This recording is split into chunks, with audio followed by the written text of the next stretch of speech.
Bismillahirrahmanirrahim. Allahumma sholli wa sallim ala sayyidina wa maulana Muhammadin wa ala alihi wa sahbihi asma'in, amma ba'du. Ingkang sangat kula hormati Mbah Kawula Gus Syihab Gus Zaim sedanten keluarga Kiai Haji Maksum. Kula niku pernah putu kalian Gus Syihab Gus Zaim mergi. Kula numpun generasi ke-6 napa ke-7 saking Mbah Maimunah garwanipun Mbah Umar. Di kula rawuh mriki niat hormat Mbah Maksum mergi keluarga sedanten nate ngaos kalian Mbah Maksum. Kula piyambak dados kebanggaanipun keluarga bilih Mbah Maksum termasuk tercatat tenggene A'lamul Makin. Dados tiang-tiang Jawi sing namine Mudawwan dibukukan tenggene kitab-kitab teng Mekah, termasuk cetakan-cetakan Darul Minhaj sing dicetak teng Jeddah. Niku keluarga Lasem termasuk nyumbang paling kathah. Teng mriku wonten Mbah Maksum, Mbah Bedawi, Mbah Siddiq. Niku keluarga-keluarga Lasem ingkang dicatet teng A'lamul Makin, termasuk pun cetakan Darul Minhaj sing notabene nggih radi-radi Wahabi. Terus radi niku mboten pati tenanan, mergi tradisi teng Mekah niku ulama-ulama Wahabi nggih hormat kalian kita. Kula gadah kitab namine Al-Futya Al-Ulya li Hayati Kibari Ulama'i Saudiyah. Niku teng mriku teng Masailul Haji. Niku nggih nyebut ulama-ulama Indonesia termasuk Syekh Nawawi Banten, Syekh Mahfud Termas. Dan niki kula nyekseni piyambak Mbah Maksum niku tenggene A'lamul Makin termasuk ingkang disebat. Beliau disebat nasaban secara nasab nggih disebut bener Maksum bin Ahmad saterusé, terus belajaripun teng Syekhona Khalil tenggene Mbah sinten Mbah Soleh Darat Soleh di Umar As-Samaroni. Mergi kula nyekseni sanget manhat-manhat ingkang dipun lampahi Mbah Maksum niku persis kalian sing dilampahi Syekhona Khalil. Terus kula gadah cerita Mbah Maksum nak ngaos tafsir ngantos dalu. Terus badhe niku kangkang munteng pondok, terus ujug-ujug dimulai malih. Terus saking akrabe kalian santri kadang-kadang tengah ngaji nggih, santri-santri guyon farkau apa aja ngrokok sik Mbah. Sing paling kula kenang dari cerita-cerita kiai-kiai sing naos ngasih Mbah Maksum niku nak ngaos ngangge kopi, ngangge apa muk agung. Terus santri dikan ngunjuk, santrine ngombe tenanan pi dintekno dari Mbah Maksum, "Yo jontekno aku sisani." Padahal nyongkone santri niku tabarruk kalian Baqiyah utai asare Mbah Maksum. Terus kula suwun tabarruk teng Atharun Nubuwah, teng Atharul Ulama, Atharul Wirasa An-Nabawiyah niku para ulama niku diterusaken.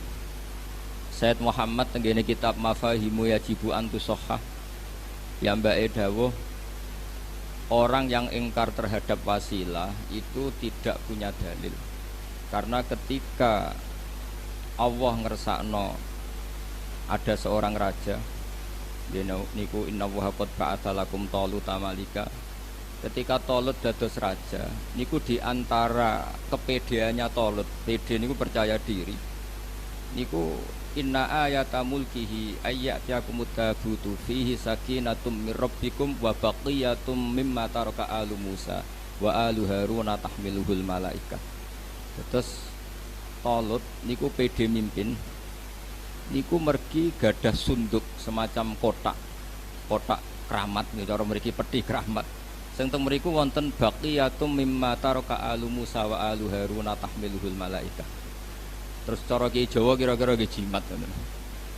Nah saniki jimate naga sastra disimpen mergo regane larang mboten perkara warisane Nabi. Nah riyen niku Imam Ahmad bin Hambal niku nggih nyimpen rambutnya Rasulullah Shallallahu Alaihi Wasallam. Niku zaman fitnah mihnatil Quran. Ketika ulama-ulama dipeksa kendarani Quran niku makhluk, niku rambut niku diomba ngambung kalian Imam Ahmad bin Hambal. Khalid bin Walid niku nyimpen sya'aratu Rasulillah sallallahu alaihi wasallam. Dan niku muttasil. Riyen wonten intelijen sing neliti Nabi Muhammad sallallahu alaihi wasallam kekuatannya sampai mana. Pas intelijen saking negara musuh niku neliti, niku lapor tenggene rajane, kamu nggak akan mengalahkan Muhammad. Karena Muhammad, ya tentu nyebutnya Muhammad karena mereka orang kafir. Muhammad tidak pernah berludah kecuali sahabatnya berebut ludah itu. Dan tidak pernah wudu kecuali kadu yaktatiluna ala wadu'ih. Mereka hampir perang karena berebut sisa wudu. Wadu itu sisa wudunya Nabi. Dan ketika mereka Rasulullah cukur atau potong rambut, kadu yaktatilun, mereka hampir perang karena berebut sya'aratu Rasulillah sallallahu alaihi wasallam. Terus kula suwun teng mriki wonten ma'asiru wirasati Rasulillah sallallahu alaihi wasallam yaiku Mbah Maksum sing kula asyhadu syahadatan sanate niku termasuk sanat ali. Mergi teng manaqibe Syekhina Khalil niku termasuk murid sing disebut Mbah Maksum. Teng masuk masaih Syekhina Khalil niku langsung Sayyid Zaini Dahlan. Dados menawi sanad kula misale kula Mbah Mun, Mbah Zubair, Ki Fakih Mas Kumambang niku Mbah Mahfud lewat Sayyid Abi Bakar Sato Shahibul I'anah nembe Sayyid Zaini Dahlan. Menawi Mbah Maksum berarti Mbah Maksum Syekhona Khalil. Syekhona Khalil lu menangi Sayyid Zaini Dahlan. Otomatis dia menangi sinten Syekh Nawawi Banten. Terus sanad tenggene teng putih Lasem niku termasuk sanad Ali. Sanad Ali itu derajat Mbah Maksum Syekhona Khalil langsung Sayyid Zaini Dahlan. Terus kula niku cara pernah keluarga ngundang Gus Syihab Gus Zaim yo Mbah, cara pernah guru nggih malah buyut. Iki wau misale kula Mbah Mun, Mbah Zubair, Ki Fakih Mas Kumambang, Mbah Mahfud, terus Sayyid Abi Bakar Sato nembe Sayyid Zaini Dahlan. Terus kula tok Sayyid Zaini Dahlan itu generasi ke-7. Nah menawi Gus Zaim, Mbah Ahmad Syakir, Mbah Maksum, Syekhona Khalil langsung Sayyid Zaini Dahlan, kinten-kinten kelima. Terus kula suwun tradisi-tradisi keilmuan, tradisi-tradisi tadwin nggih membukukan manaqibul akhyar ini kedah dilakukan keluarga. Karena ngantos wonten aliran-aliran sing macem-macem niku sebabé niku mboten merujuk al-kutubul mudawwanah, tidak merujuk kitab-kitab sing ditadwin sing mutadawal sing di napa nggih wirasatan jilan anjilin kabiron an kabirin. Terus memahami Quran itu sakarepe dhewe, mboten ngangge napa? Sanad. Padahal dawuhe para ulama riyen inna hadzal ilma dinun fangzuru amman ta'khuduna dinakum. Ilmu iku agama, fangzuru amman ta'khuduna dinakum. Maka lihatlah siapa yang kamu ambil ilmunya. Pergi sebagian ilmu niku di luar dugaan akal. Kathah ilmu sing di luar dugaan napa? Akal. Misalnya ngeten, niki sing sering didawaken Mbah Mun. Ihdinas siratal mustaqim siratal ladzina an'amta 'alaihim. Kene apa kok ora ihdinas siratal mustaqim siratoka, dalan jejeg napa Gusti? Dalane jenengan. Niku boten ngoten dawuhe pangeran. Mergo Allah niku la yaqulu wa la yasrab. Allah boten dahar, boten ngombe, boten sari. Sampeyan gak mungkin iso niru Allah. Mergo manusa niku hadis Allah qadim. Nak makhluk nirune ya apik makhluk. Sehingga niru kesolehan nggih niru Mbah Maksum, niru Mbah Bedawi, niru Mbah Sambu. Mergo ihdinas siratal mustaqim siratal ladzina an'amta 'alaihim. Dados nak wonten tiyang kok nyoal gunane syekh apa, gunane mursyid, gunane kiai itu mboten pati ngaji. Mulane pepatah tengene dunia tarekah orang sing man ta'allama bila syekhin fasayhuhu setan. Orang yang belajar tanpa guru, guru sing mu'tamad niku gurune setan. Mergo Allah ndawaken dalan lurus iku dalane sapa? Ihdinas siratal mustaqim siratal ladzina an'amta 'alaihim. Terus selama orang itu manusia, maka dalam kebaikan itu pasti butuh master, butuh percontohan. Mergi nak mboten enten percontohan sing didawakan ulama, sing ditakwil kalian ulama, niku orang akan memahami secara salah. Kula memberi contoh secara gampang, niki sebagai fakhr kula, bangga kula teng Mbah Maksum. Rasulullah Shallallahu Alaihi Wasallam niku tofa rokiban, beliau tawaf itu rokiban sambil berkendara. Tapi semua ulama dawakan tawaf masyian, tawaf secara jalan itu lebih afdal ketimbang tofa nopo rokiban. Karena al ajru bi qadri ta'ab. Tapi umpama Rasulullah kok boten nate tawaf secara berkendara, maka kita tidak pernah tahu keabsahan tawaf secara berkendara. Akhirnya tiang-tiang sepuh yang pakai kursi roda, yang kita sepuh harus digendong, niku mboten enten dalile. Tapi baru kayak Rasulullah nate tawaf rokiban, niku tiang-tiang sepuh sing ngasta kursi roda ada dalilnya karena Rasulullah berkendara. Artinya ulama tahu bahwa ketika Nabi tawaf rokiban itu menjelaskan boleh, bukan menjelaskan afdoliyah status keutamaan. Maka dawuhipun Ibnu Hajar Al-Asqalani, Nabi tawaf rokiban itu wajib bagi Nabi karena Nabi punya kewajiban menjelaskan secara ilmu biar orang tahu kalau tawaf rokiban itu sah atau boleh. Begitu juga Nabi kadang waktu sholat itu namung istighfar salasan suman sorofa, istighfar ping 3 terus bar.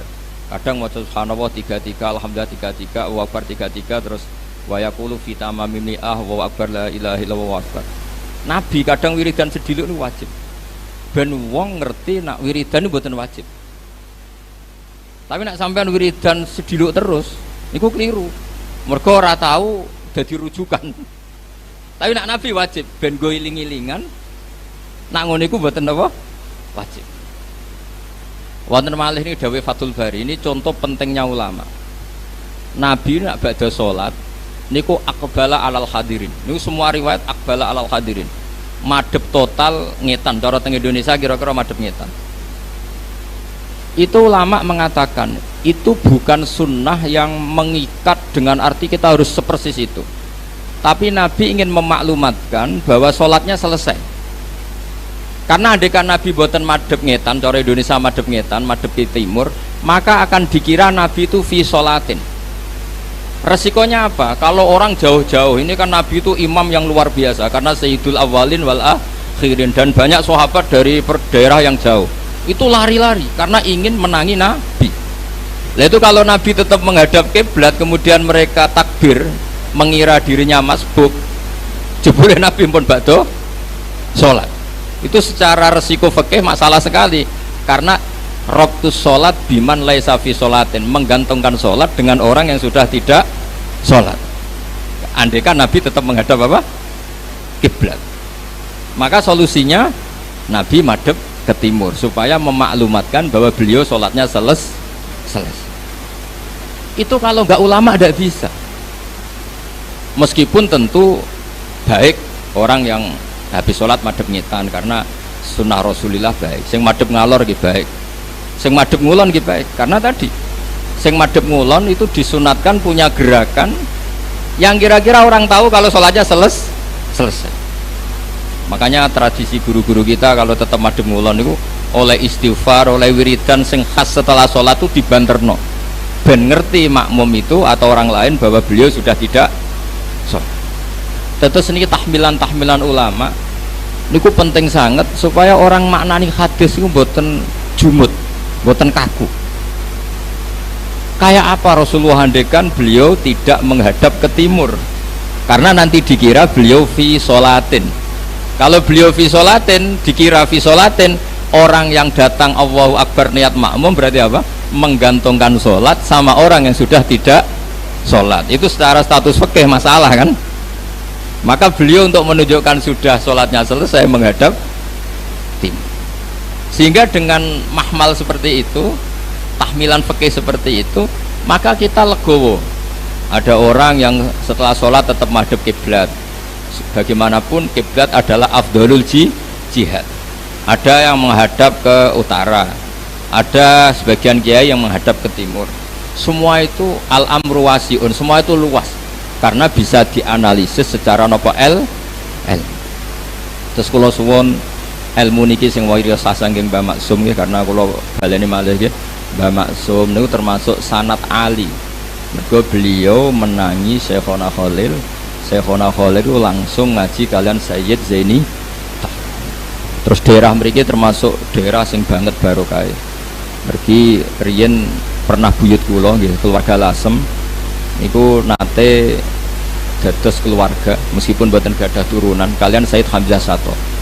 Hamzah Sato niku bin Abdullah bin Umar. Umar niku kakak kandungnya Sayyid Abi Bakar Sato. Sayyid Umar niku gurunipun Ahmad Su'eb, gurunipun Al-Alim Al-Alama Ahmad bin Su'eb niku mbah kandungnya Mbah Maimun. Sayyid Umar juga sing gadah metode wong nak ngaji kudu hafal.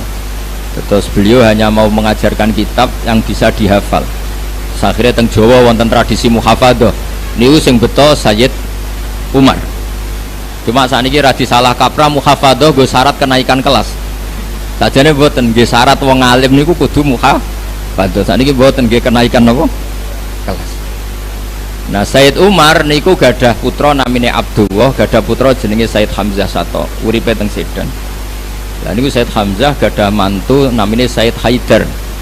Haidar bin Hasan bin Sodakoh bin Zaini Dahlan. Terus daerah Lasem, Sarang, Sedan niku wonten cicite Sayyid Zaini Dahlan. Gini niku Haidar bin Hasan bin Sodakoh bin Zaini Dahlan. Niku mantunipun Sayyid Hamzah. Mulane alhamdulillah teng Sarang, Lasem, Sedan, Naruan niku kitab I'anatul Thalibin niku kados menu wajib. Mergi dibeto kalian pernah putu-putu kalian Sayyid Abi Bakar Sato. Terus kula suwun wirosa ngeten iki terus kula nganti saniki guys sering maos kitab Hujjatul Ahli Sunnah wal Jamaah ingkang ditulis dening Bali Maksum. Yen Bali Maksum ngaos kalian Mbah Dimyati Termas. Mbah Dimyati putrane dipondhokno teng Mbah Maksum, sing Mbah Maksum putrane dipondhokno teng Mbah Dimyati. Mbah Dimyati itu adik kandungnya Mbah Mahfud. Terus kabeh niku min haitsun nasab was sabab niku dzurriyatam ba'duha min ba'd. Ngoten mawon ingkang kula aturaken ngapunten sanget. Assalamualaikum warahmatullahi wabarakatuh.